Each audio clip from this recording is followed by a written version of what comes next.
Karibu katika episode ya 3 ya Recap yetu. Kama bado hujatazama sehemu ya pili, basi hakikisha unagusa hicho pop up kinachotokeza juu kabisa upande wa kulia mwa screen wako ili tuweze kwenda pamoja, na kama bado hujagusa alama ya kusubscribe, fanya hivyo ili tuweze kwenda sawa. Kumbukumbu kwa mtaalamu wetu mwamba anayefahamika kama Jaemin tayari zinamrudisha katika miaka na karne nyingi sana za zamani, zikimkumbusha kwamba kuna kipindi aliwahi kuwa na ujirani wa karibu sana na bidada Marie. Siku moja bidada Marie alikuwa akimsaidia mwamba kuweza kufua nguo zake, lakini kwa bahati iliyo mbaya akawa anamkumbusha kwamba ile siku ambayo ulikuwa ukinisaidia kutoa sumu ya nyoka katika mwili wangu, niliona kama una tofauti fulani. Bidada akawa ameshtuka kidogo, lakini mtaalamu Jaemin akaongezea kwa kusema kwamba ulikuwa ukifanya nini katika maeneo ya mapoli siku ile ambapo nilikuta ukiwa umeketi katika lile jiwe. Lakini bidada Marie hakutaka kabisa kulijibu swali lile katika njia rahisi, bali alikuwa amemchukua mwamba na kumpeleka katika lile jiwe, kisha akamwambia kwamba angalia juu. Mwamba alipoweza kutazama juu akamwambia kuwa unaona lile gepu katikati ya majani, ndio utofauti wa maisha kati yetu maskini na nyie matajiri. Sasa mwamba akiangalia swali alikuwa ameuliza na jibu ambalo anajibiwa ni tofauti kabisa, lakini bidada alikuwa na maana yake katika kuyasema hayo. Mwamba Jaemin kila wakati ni tabia yake kutokea karne zilizoweza kupita, ni mtu mwenye papara sana. Akajikuta tu ameenda kuzungumza na kusema kwamba anahitaji kumuoa bidada mmoja anayefahamika kama Marie, kwani anampenda sana. Na bahati mbaya swala hili alikuwa akimueleza mchumba wake kusema kwamba anataka kuongeza mke mwingine. Mke wake alilipokea swala lile vizuri sana, akasema kwamba niko tayari kumpokea Marie kuwa kama mke mdogo. Siku moja akawa amemwalika katika maeneo ya ikulu. Akiwa amemwalika bidada Marie katika ikulu, akajitokeza mama mkwe wa huyu mke mkubwa wa mwamba Jaemin. Kisha alipoweza kumuona bidada akawa amemtoa nje na kumpigisha magoti akisema kwamba hufai kabisa hata kuwa mke mdogo wa mwamba Jaemin. Bidada alibaki anashangaa kwa sababu yeye hakujua kwamba alikuja katika nyumba hili lengo ni kutambulishwa kwamba kama mke mdogo. Mama mkwe alienda mbali zaidi kwa kuongea maneno mengi magumu, huku akimuita bidada kwamba yeye ni beast, kwa lugha nyepesi ni kama shetani fulani hivi, kitu ambacho kikawa kimemkera sana bidada. Na wakati fulani hivi alipata nafasi ya kuweza kutulia na mwamba na akamueleza kwamba amekeleka sana kusikia kwamba yeye anaitwa ni shetani. Mwamba hajui kabisa kwamba bidada ni vampire, kwa hiyo akamwambia bidada kwamba naomba unisamee na uisamee familia yangu na usamee pia mama mkwe wangu kwa kuweza kuzungumza maneno kama hayo. Naamini kwamba yalikuwa ni makosa yangu mimi kutokuandaa kwamba unakwenda kutambulishwa kama mke. Bidada Marie hakuwa mtu wa kuweka vitu moyoni, akamwahidi mwamba kwamba atakwenda kumsamea, lakini pia atakwenda kusahau au yote aliweza kutokea na kuhesabu kana kwamba walikuwa hawajapitia changamoto yoyote hivi karibuni. Bidada Marie alikuwa ni mtulivu sana, mwenye maneno mazuri ya kuweza kumvutia sana jamaa, na jamaa wakati mwingi alijikuta anamfikiria sana bidada Marie. Lakini hata nyakati za usiku jamaa baada ya kushiriki chakula, basi alikuwa anafunga chakula kingine na kumpelekea bidada Marie, kwani alikuwa anaamini kwamba chakula anachokula yeye na bidada anastahili kukila pia. Basi bana, maisha ya furaha miongoni mwao katika karne hizo yaliendelea kudumu na kudumu na kudumu. Kila wakati walikuwa wakipeana vyakula na kufundishana mambo kadhaa, hasa katika masuala ya masomo. Lakini siku moja bidada akiwa anarudi nyumbani alishangaa kuona kwamba kuna viatu vigeni nje ya nyumba yao. Alipoingia ndani tu alishangazwa kuona kwamba kulikuwa kuna wazazi wa mwamba Jaemin wakisema kwamba tumemwona binti yenu akiwa anaambatana sana na mwanetu wa kiume, na kitu ambacho si kizuri kwa sababu mwanetu anakwenda kuoa hivi karibuni na hapaswi kabisa kuambatana na ubinti kuanzia leo. Bidada Marie alipoweza kuzipata zile taarifa alijikuta tu moyo wake umeweza kuvunjika, kisha moja kwa moja akaelekea katika maeneo ya milima kando kidogo ya mto. Hapa alikuwa anajiliwaza bwana, huku akitokwa na machozi. Upande wa pili mwamba Jaemin alipewa sharti moja tu, kama kweli ana mpango wa kutaka kumuoa bidada Marie, basi hapaswi kabisa kuhesabiwa kama mtoto wa mfalme anayestahili kulisi kiti cha ufalme, kwa sababu kama mtoto wa mfalme anatakiwa kwanza aoe mke wa kwanza ambaye anatokana na ufalme pia. Na kama hataki iwe hivyo, basi anatakiwa kujiondoa katika ulisi wa ufalme na anatakiwa kuwa mkuu wa majeshi wa kawaida kabisa, ndio ana uwezo wa kumuoa bidada Marie na huyo mwanamke mwingine ambaye anastahili kumuoa. Mwamba kwa akili yake moja kwa moja na nguvu ya mapenzi aliyokuwa nayo alikuwa tayari kukikataa kiti cha ufalme ili aje kuwa mkuu wa majeshi tu wa kawaida na aweze kumuoa bidada Marie.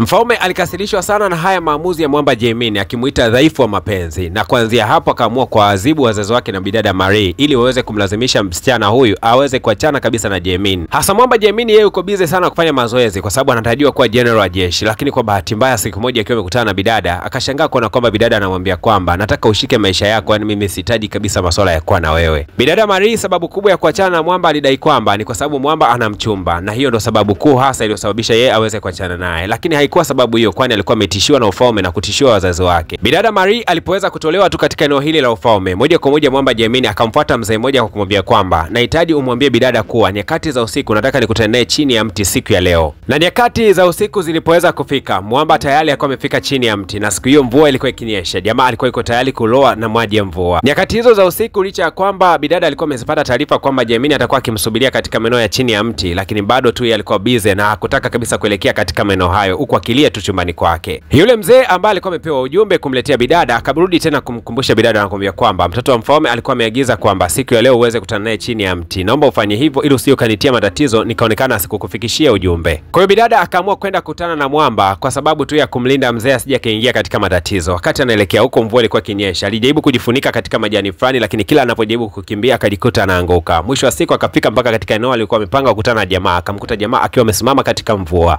Namna mwamba alivyokuwa na uvumilivu mkubwa, namna alivyokuwa kinyeshewa na mvua, bidada alimtazama na mwisho wa siku akajikuta anachoka tu. Yani akaamua tu kumkubalia jamaa na kusema kuwa tunaweza tukaendelea katika mahusiano, akawa ameweza kukumbatiana. Mwamba akatoa zawadi fulani kisha akamwambia bidada kwamba haijalishi mazingira, haijalishi nani atasema nini kwa wakati gani, muda gani, mimi hapa nitakwenda kukuoa wewe katika maisha yangu. Akampatia bidada ile zawadi. Na hii zawadi hairuhusiwi kabisa mtoto wa kawaida kuweza kuipata. Lakini bidada Marie akitazama namna gani mwamba anavyompenda, akaona siku leo ni vyema tu amwambie ukweli. Akataka kumwambia kwamba na mimi ni. Lakini kabla hajamalizia sentensi yake, mwamba aligundua kwamba bidada anataka kusema pia nakupenda pia. Kumbe bidada alikuwa anataka kusema kwamba yeye ni vampire, lakini mwamba akawa amemkatisha pasipo hata kujua, akawa amemkisi. Kisi moja tu lilitosha kwa mwamba Jaimini moja kwa moja kwenda kukanseli kabisa mahusiano yake aliyokuwa nayo na bidada yule wa kwanza kabisa katika ufalme. Lakini kumbe huyu mchumba wa mwamba Jaimini alikuwa na urafiki na mwanamke mmoja ambaye ni vampire, na siku ya leo akaenda kumfuata huyo mwanamke na kumwambia kwamba anataka kuyatoa maisha ya bidada Marie. Mwanamama yule baada ya kupewa kazi hakutaka kabisa kuchelewesha kazi yake. Moja kwa moja akawa anatimba katika maeneo ambayo bidada Marie alikuwa akishinda, na siku ya leo ndio siku ya kumuondoa bidada duniani. Lakini kwa bahati njema ni kwamba mwamba Shiho akaweza kujitokeza na kumsaidia bidada.